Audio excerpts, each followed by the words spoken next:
वज़ीर-ए-आज़म Narendra Modi group of 7 या कहे कि G7 समिट में हिस्सा लेने के लिए इटली रवाना होंगे। इटली के पीएम जॉर्जिया मेलोनी से मुलाकात हो सकती है। इस दौरान कई आलमी लीडरान से भी मुलाकात होगी। खास तौर पर अमेरिकी सदर जो बाइडेन से भी पीएम मोदी मिलेंगे।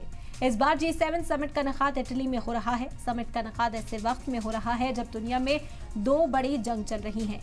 यूरोप में एक तरफ रूस यूक्रेन जंग है 2022 से जो जारी है, दूसरी तरफ मिडिल ईस्ट में गाजा में इजराइल लगातार कार्रवाई कर रहा है। माना जा रहा है कि G7 में इस बार ये मुद्दा ही चर्चा का मौजू बनने वाला है। इटली में भारत की सफीर वाणी राव ने कहा कि भारत को आउटरीच कंट्री के तौर पर G7 में मदऊ किया गया है। भारत के एजेंडे में सिक्योरिटी और समुद्री ताउन के मुद्दे हैं। उन्होंने कहा कि डिफेंस और सिक्योरिटी वो अहम पिलर हैं जिन्हें हम यहाँ पर बनाना चाहते हैं। वाज़ेह हो कि G7 के 50वें समिट का इनेकाद इटली के बर्गो एग्नाजिया रिजॉर्ट अपूलिया में किया जा रहा है। ये जगह जनूबी इटली में मौजूद है और टूरिस्ट के बीच खासा मशहूर है। अगर इस बार के एजेंडे की बात करें तो समिट में शामिल होने वाले मुल्क रूस यूक्रेन जंग, इजराइल हमास जंग, गाजा में जंगबंदी और आर्टिफिशियल इंटेलिजेंस पर बात करने वाले हैं।